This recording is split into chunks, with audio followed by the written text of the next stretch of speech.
most businesses fail because of a lack of product market fit. Juan, thanks for coming on.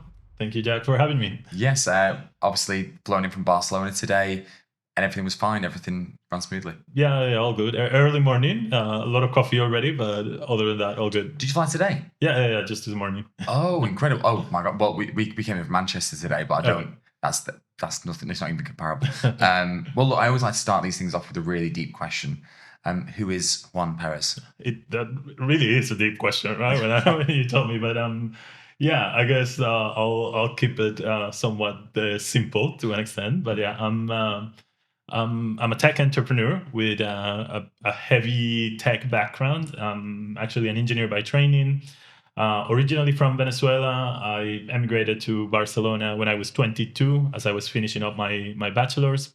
And then I started my career in academia and scientific research. Right, I got my PhD in physics. I was working around hardware technologies, biosensing technologies, specifically for medical and environmental applications. And then I kind of transitioned into the business world, into the software space as well. And over the past 8 years or so, I've been working on blockchain technology, which then led to the founding of Finboot, again, the company I started along with two other co-founders, where we focused on enabling the use of blockchain for business purposes, particularly around green supply chain management. So, why did you move from Venezuela? And opportunities in many ways, right? So clearly a country that has gone through quite a lot over the past 20 years or so. I got a big chance to basically finish my bachelor's in Spain, given some agreement that my university back home had with Barcelona Tech. So that was a huge opportunity to basically take advantage of. Moved to Barcelona initially for a year and a half. That was going to be my time there. It's been, I think, 13 years now. So definitely once you land in Barcelona, it's a difficult place to live. Oh yeah, it's got everything. The gorgeous city, beaches, it's incredible. It's the worst places to immigrate to. Absolutely. Well, I think, and I gave you kind of some prior warning that I was going to ask you this question, but at Tact, our vision is to create a world where everyone gets their dream job. I'm going to ask you to draw something for me. You've already pre-warned me that you're a terrible artist. I did, yeah. But I did set your mind at ease and tell you that everybody is, so don't worry. So yeah, if you could draw what you wanted to be when you grew up. Yeah, so I'm gonna give it my best. Sure. I'm not. I wasn't entirely like. It was not all about a specific role or a specific career, right? So I've always been very pragmatic, and I wanted to have again a career that could give me enough opportunities around different kind of areas. The one thing that I did wanted to have, and let's say this would be me over here. The one thing that I did wanted to have was a red Ferrari for some reason. So that's about as close I can get to a Ferrari, to be honest. Brilliant, I love that. Yeah. So for anyone listening at home, red Ferrari. We don't have a red pen. You go. Yeah. Well, fantastic. Thank you so much. Is the dream still alive? Not really. I kind of feel like taste-wise, I've evolved. I think the idea behind it is still there, right? Look, ultimately, I do kind of want to have as you say, like a successful career in a job that I'm happy with, but that ultimately also I can make a good living out of it, right? So I think that was at the core. While pursuing that, always being very pragmatic in the opportunities that I kind of go after. Probably will not end with the red Ferrari, but but hopefully with the sufficient, let's say, financial stability to be able to go for one if I wanted to. Very nice. Financial freedom to buy a red Ferrari if you want to. Yeah, and that's an amazing thing to want, just being in a job that you're happy with. There's so many people who are in jobs they really don't like, and you spend surely like a third of your a third of your life, right? Yeah.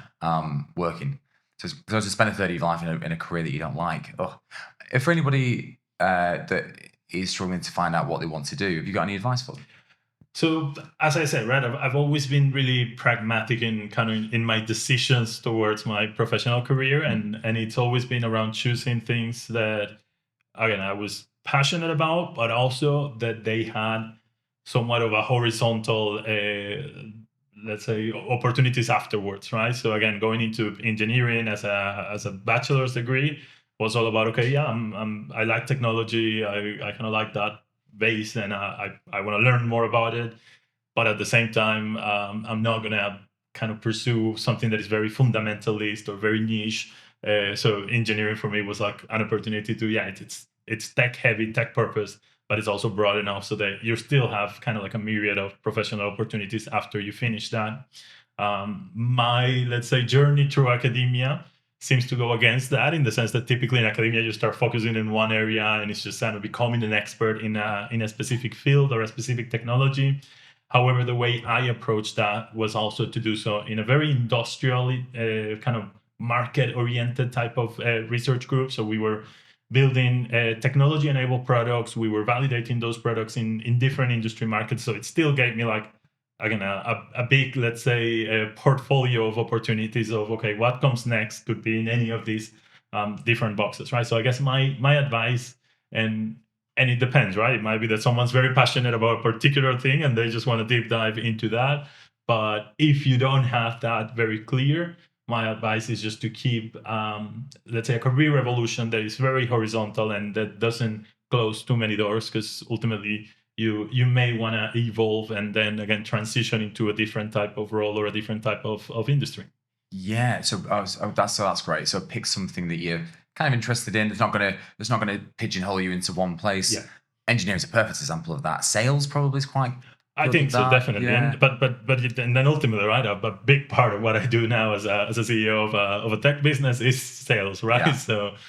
So yeah, certainly sales will be that. And I think it's not so much about the role or the studies, let's say, that you pursue, but rather about what you do with it, right? So I think no matter what your background is, there's always an opportunity out there in essentially in the business world to take on roles with a horizontal mindset as opposed to kind of like a vertically integrated, fully focused, let's say, ideal. Yeah, and so I've started out in engineering. Have you always had a passion for kind of clean tech and and that sort of thing? I think it's certainly grown, right? So again, growing up, well, people might know, right? As I'm originally from Venezuela, largest oil reserves in the world. So certainly, again, growing up, it was not about kind of developing or building green tech or anything like that. However, again, being the time of let's say of humanity in which we got to live, with the impacts of climate change that are kind of ever more present and easy to, let's say, to see and to witness, right, on our day-to-days, with kind of that understanding of the technology and the impact that essentially our economic system is having in the planet. All of that kind of led me to, okay, we really need to do something about this, right? Or this is certainly an urgent problem. This is certainly something that needs to be tackled. And what I did, and ultimately my focus, let's say, around sustainability, is probably over the past 6 to 8 years, coming with all of that, let's say, technology knowledge and technology background to say, well, actually, why don't we apply this to what's essentially society's biggest problem right now, right? Which is environmental management or climate change mitigation. Incredible. And we'll go into more into Finboot, hopefully, Yeah. as the podcast goes on as well, but one of the questions I wanted to ask you about was product market fit, right? Bit of a buzzword right now.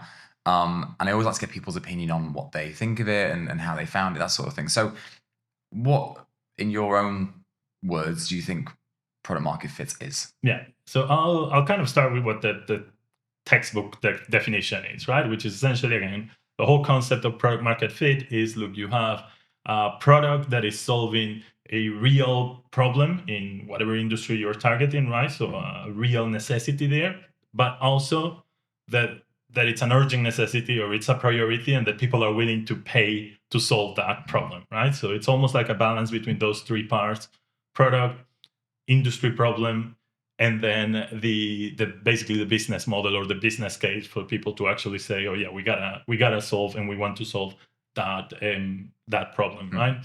And tech entrepreneurs, and I say this from experience, we're very good at the problem solution part of it, right? So we're very good at identifying problems or kind of seeing problems and then coming up with innovative solutions to those problems. But we sometimes ignore, or we don't pay enough attention, at least, to that business model part of the equation, right? Which is essentially, look, not all problems carry the same weight. Not all problems are worth solving in terms of the investment that it may require to solve them.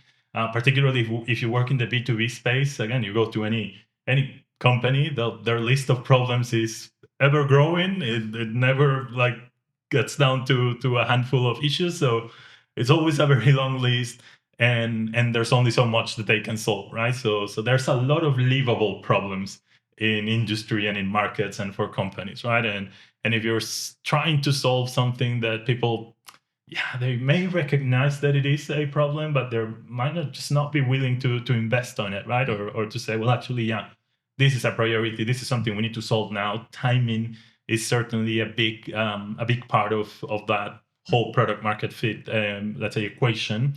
And that's what you kind of need to pay attention to, right? So make sure that those three factors, product, solution or problem solution, and business model, that they're all aligned, that they're all well balanced. And once you hit that, that's essentially the sign that, hey, you've hit product market fit. And did you have issues finding product market fit for Finboot initially? 100%. Yeah. And I think now we're starting to see enough of that evidence to say, yeah, everything is validated. There is product market fit. Let's now focus on growth, right? And scaling this through a repetitive process. But it was certainly a challenge, right? Again, and I think it's always the challenge when you're working with emerging technologies. Product market fit, I think it's a challenge for any business, right? And most, like, you read out there about experts and experiences and essentially the history of entrepreneurship, and most businesses fail because of a lack of product market fit, right? You're solving something that wasn't a big enough problem, or you're solving something that people weren't kind of interested in paying for it, or weren't desperate enough to address, right?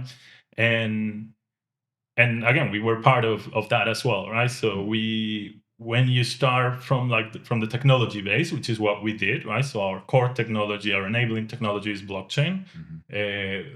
All founders were very kind of tech, not all tech backgrounds, but tech enthusiasts in general. And you sometimes that lets you go in the wrong direction, right? Where you're all too focused around your technology and building a really nice product, and you're like, well, okay, but how do we balance this with the market, right? And kind of not losing track of that is tough, and it's certainly something that we struggle with as we were building Finboot. I think we're past that, or at least that's what it seems like. And I certainly, and I always say this, right? I've never been someone that says, oh, there's no regrets on what we've done. No, I mean, if we were to start this over again, we'll know a lot better how to run it, right? And how to focus in the right things and not get sidetracked, particularly when it comes to product market fit. Yeah, is there ways to catch it early? I know a lot of people talk about validating your idea, obviously early doors, to make sure you get an investment. Yeah.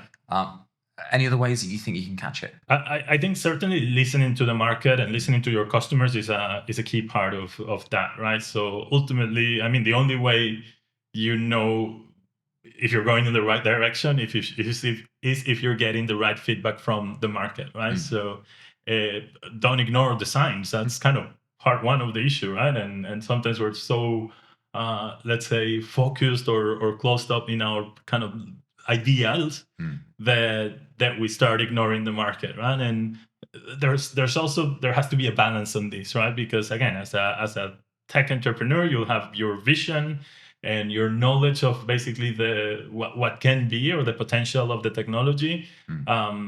It's going to be a lot deeper than what some industry leaders may be aware of or may be seeing, right? So you always have to keep that balance between, okay, stay true to your vision and where you want things to go, but at the same time, make sure that, again, you're taking the right steps and that the feedback that you're getting is sufficient to build up towards that vision that you're trying to complete. Incredible. And Finboot as a business, I'm not asking you for your elevator pitch or anything like that, but how would you describe what you do? And it'd be good to understand what it was like initially and how you pivoted to where you are now. That'd be great. Yeah, and that's a great point as well, right? Because I think, look, pivoting is part of an entrepreneur's process, right? So it is going to happen, and you may have soft pivots or hard pivots, but they are going to happen, right? And today, Finboot is positioned as a green supply chain management company that works with the world's largest capital-intensive organizations. We help them, again, with traceability of their low carbon, circular, and renewable products. These are things like sustainable fuels, circular packaging, or green steel. We provide the tools for supply chain data sharing and data capture that enable these organizations to say, hey, I can actually substantiate my environmental claims or my product ESG claims in terms of this is a sustainable fuel and this is the evidence to back it up, or this is a circular packaging solution and here's the evidence to back it up, right? Almost go from that, let's say, yogurt pot that we're grabbing at the supermarket and have the capability to link that to the plastic waste that was used to produce it, right? And that's what we're trying to enable through, again, supply chain data sharing tools, which is what Finboot's expertise, let's say, is. Now, that has been a journey, right? Getting to this, as I said, the whole origin story goes back to, okay, the seed that the founders had was we want to enable the use of blockchain for business, right? So we were very passionate about blockchain as a technology, really interesting about the capabilities that it had and the opportunities that it could bring to businesses. But that was only a seed, right? That's only like, okay, yeah, well, you want to do this, but what does that mean, right? What businesses, what sectors, what solutions, or what problems in particular are you going to be addressing, right? So as the founding team, again, and this was all pre-company, right? We started exploring a bit more about the technology, the business applications. We very quickly saw that supply chain was the killer app for blockchain, right? So that was our view, that was our hypothesis in a way back in, we're talking 2015, 2016. And I think it's now been proven that at least for business purposes, that is the case. But then that was kind of step one, right? It's to say, okay, yeah, we want to enable the use of blockchain for supply chain. That still gives you like a whole ocean of opportunities, right? And then as we continue to iterate, as we continue to listen to the market, then we went down to, okay, what does that mean? What are the, let's say, biggest gaps or biggest challenges when it comes to supply chain that blockchain technology can address, right? And because of the nature of the technology, again, in terms of transparency, the element of trust that is kind of captured at the core of that technology, we started seeing a link between, well, this could potentially have a great fit when it comes to sustainability and when it comes to a transparent record keeping, right? And again, that's kind of how it all goes evolving, and all of these soft pivots go one after the other until you find, again, your almost your sweet spot there where you say, oh, this is what we're good at. It's a perfect solution that the market is really demanding. And then you start building that repetitive sales process, right? You start capturing the accounts that say, yeah, this works for me. And then you try it on a different account and you start seeing, oh yeah, like the same thing fit in that other account and the same thing fit in that third account. And then that starts kind of getting you that validation, which you then need to scale up. And for you, how did you know? Obviously, getting sales coming through that they're like, oh, we love this product. That's great. How did you know, other than that was going that you had found the product market fit? Because I assume you probably found out a little bit before the sales started to come in. I wouldn't say so, right? I think you have some sense of it before the sales start to come in, but I think the best validation of product market fit is you're selling, right? So I mean, you if you're not selling, then that's, if anything, a sign of, well, are you there, right? Have you reached PMF? And I think you start getting some signs as to, okay, is the message that I'm kind of putting out there, is that being well received? Do people understand, for starters, like the problem that I'm trying to tell them, right? But then are people, as I said, are people willing to invest in solving that problem, right? That's part of hitting product market fit, right? And that's why I think sales is like a core part of that, right? So when you start getting those sales, when people are starting to back up, let's say, not only I get what you're saying and not only I'm interested in the problem you're solving, is, hey, I'm going to invest in solving that for my organization, right? That's the best validation you can get.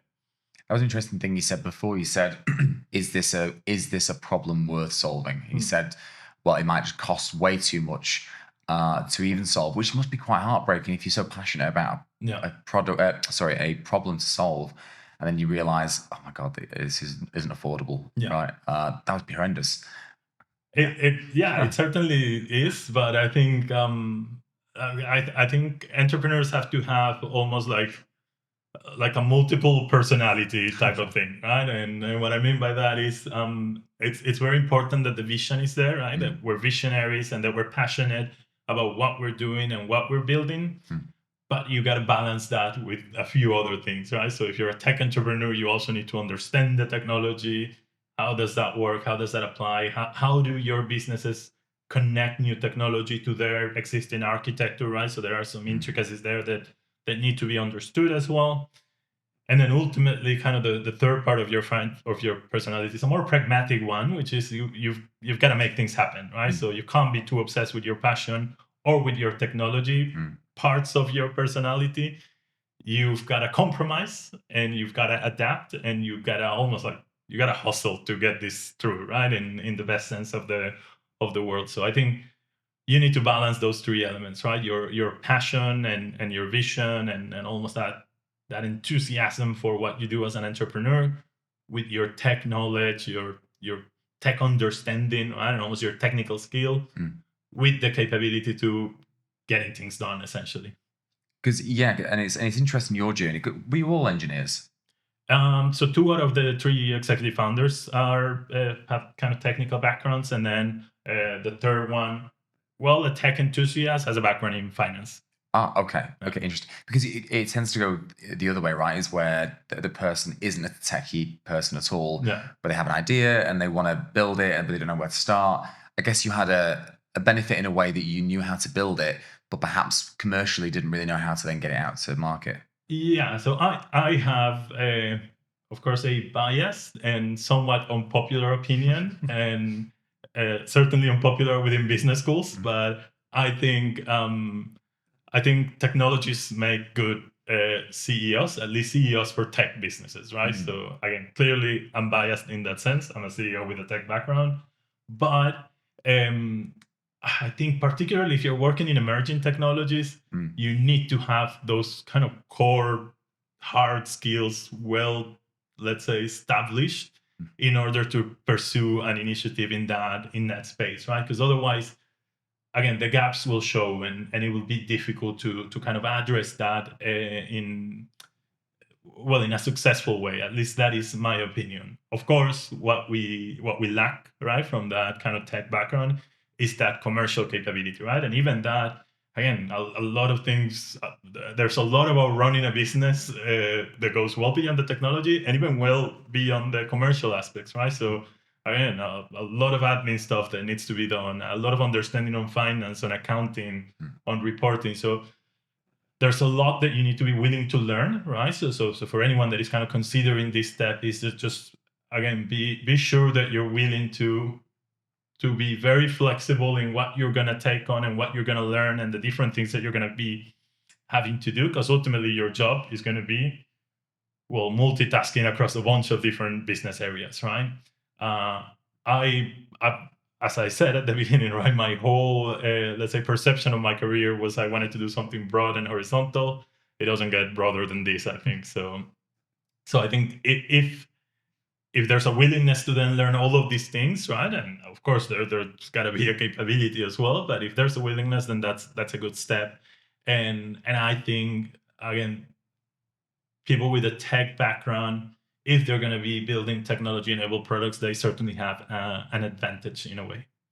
Yeah, and you know what, thinking about it, I mean, I've worked with the technical people for 10 plus years now, and I feel like the traits of a technical person probably do lend themselves very well to running a business, right? Like pragmatic, process-driven. They can build their own product, which is pretty handy. So you start with no technical debt, well, minimal technical debt, I assume.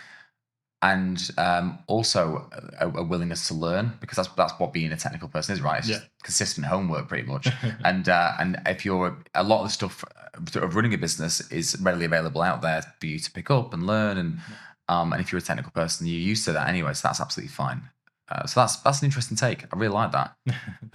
Yeah, and it's because you tend to find a lot of people who perhaps don't have a technical counterpart really struggle, because then they maybe build it too soon before they've even validated their idea. Then they've got this big beast that they're trying to maintain, and then it's with an offshore partner who sometimes perhaps doesn't do the best job, and then oh my god, then you start on the back foot really when you go to get investment or anything like that.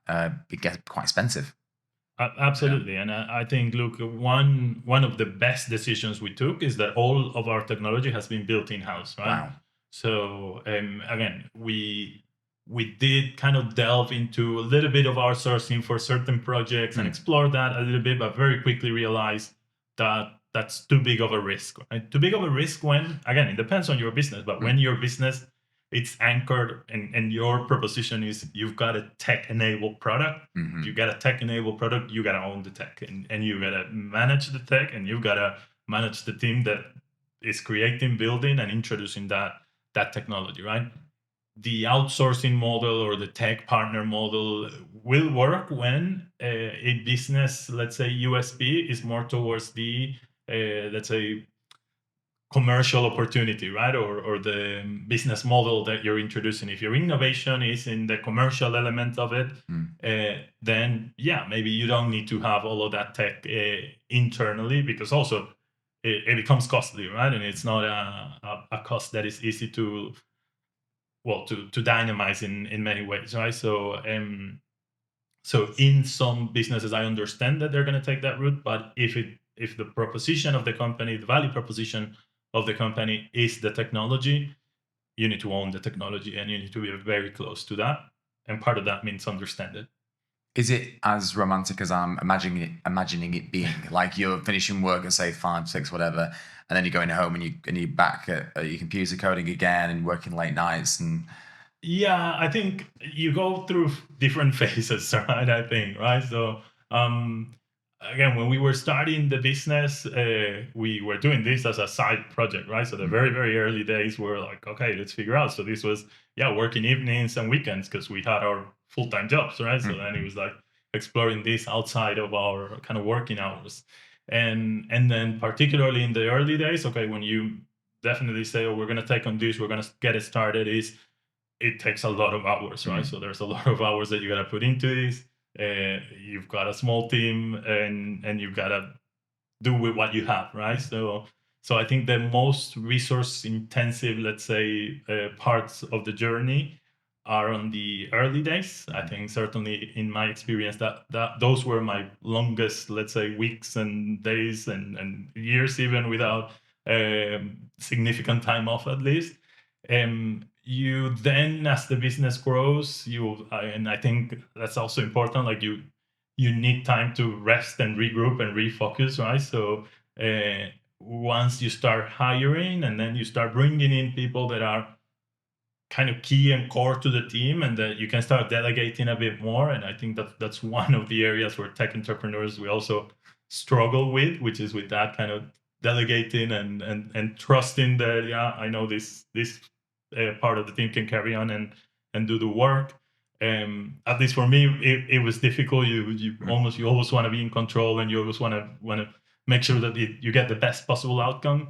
But at some point, you need to understand that by delegating, you're probably reaching that best possible outcome, right? So I think once again I started bringing into our team and some of these core, let's say, colleagues that are now part of the core Finboot team, it gives me some time to rest. I mean, it's still a job where you're on call 24/7, but you're at least no longer working 24/7, right? Which is a big difference.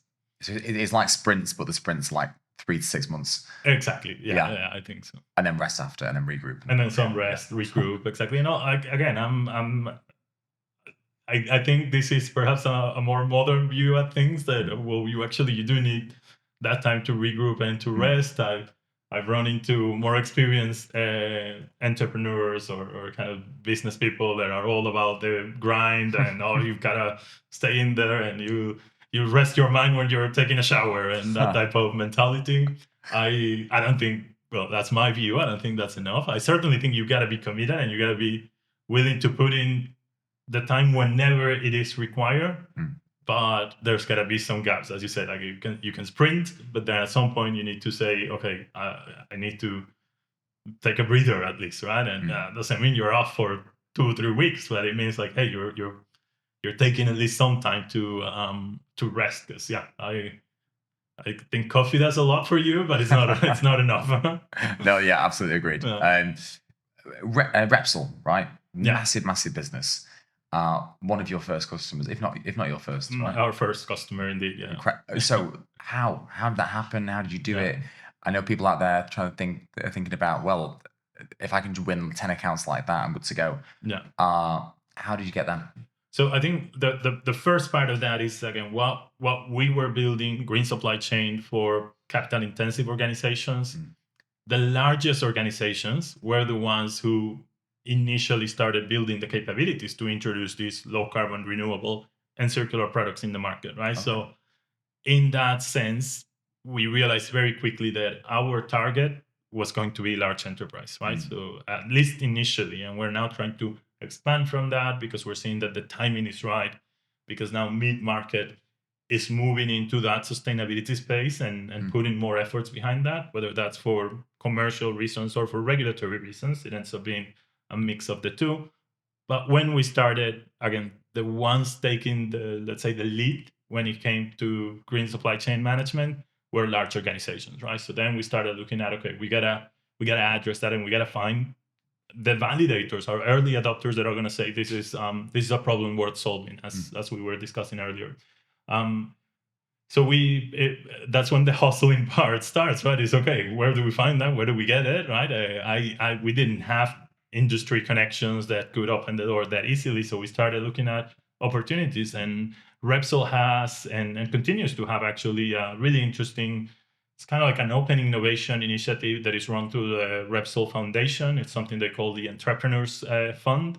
And it's a program where they identified a group of companies to work with. Every year they pick, I think, a handful of them, 5 or 6 companies, and they run pilots with them, right? Okay. So you've got some training opportunities as well, and you get some, let's say, other resources through the program. But the big thing is that basically through this program, they are opening the door to Repsol, and hey, you can work with a business unit and run a pilot with them, right?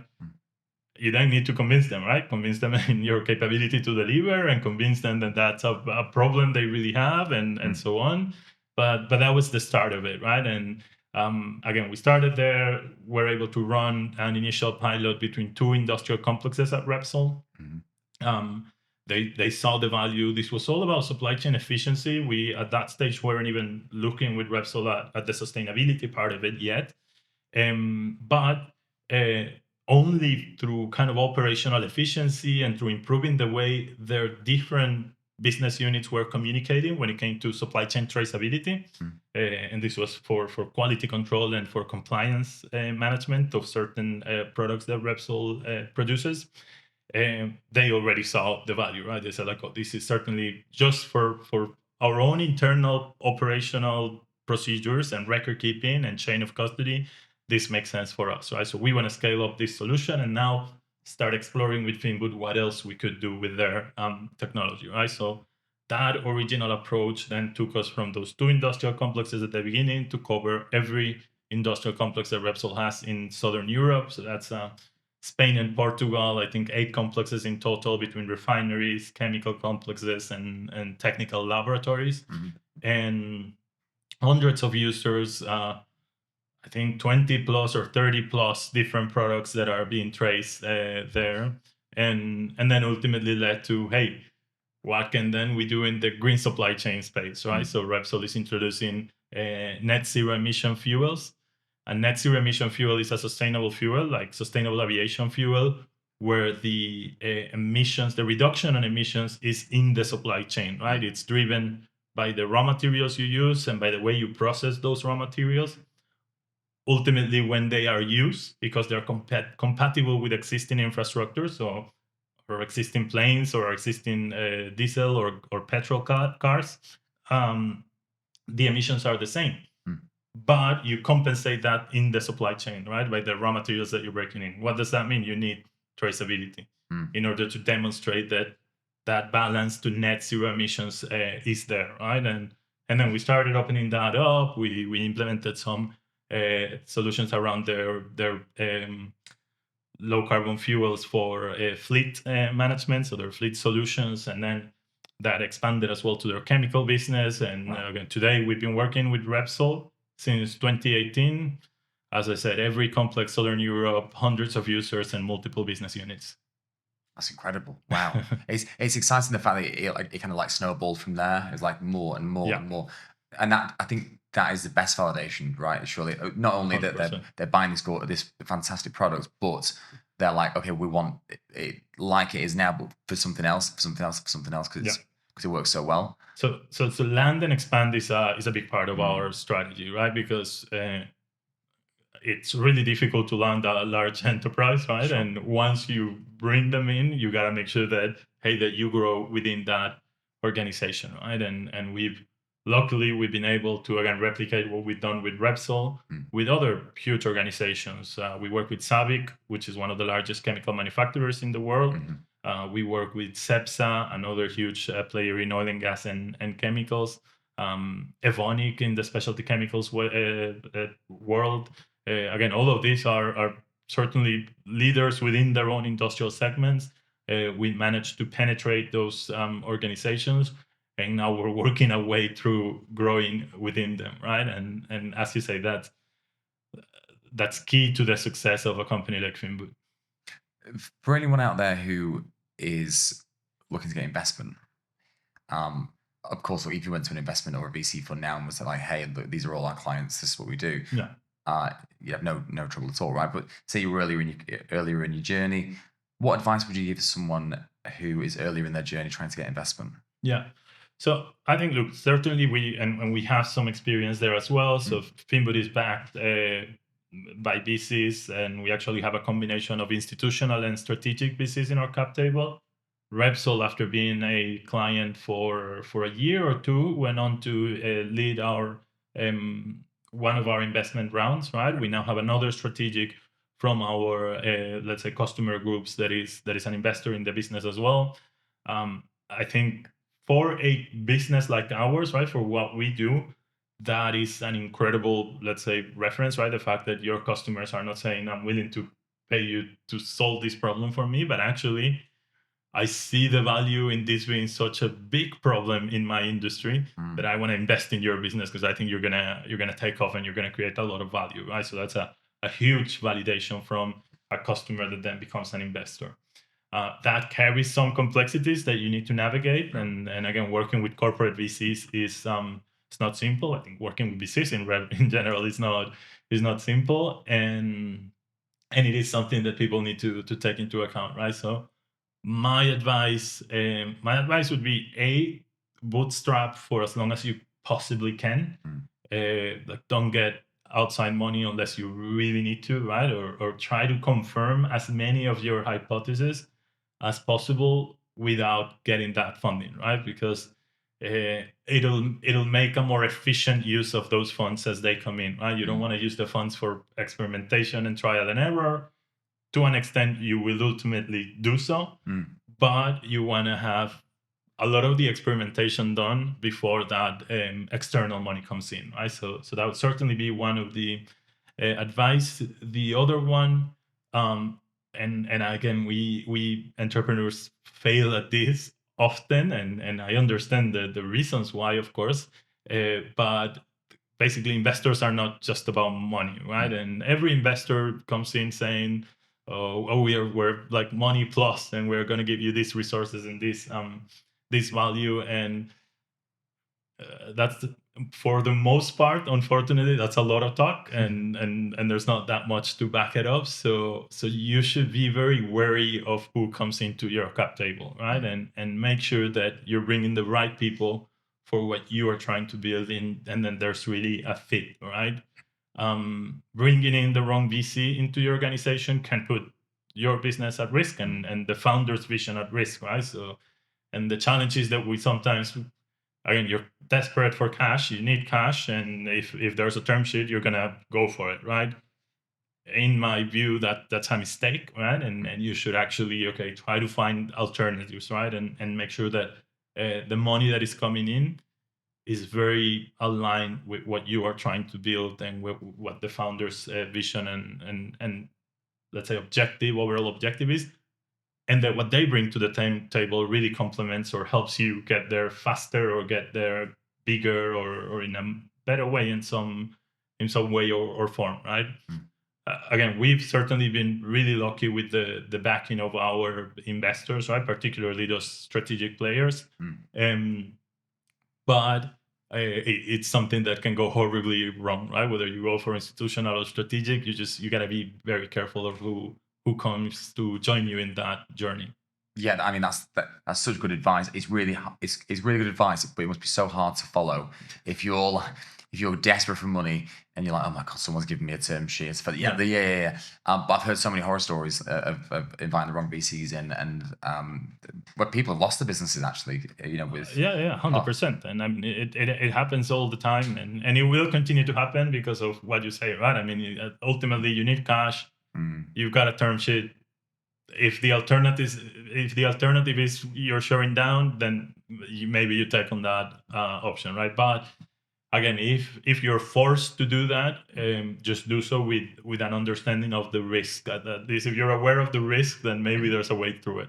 Yeah, good point. Okay, and look, last question because I'm conscious of time because you need to be out of here at 11.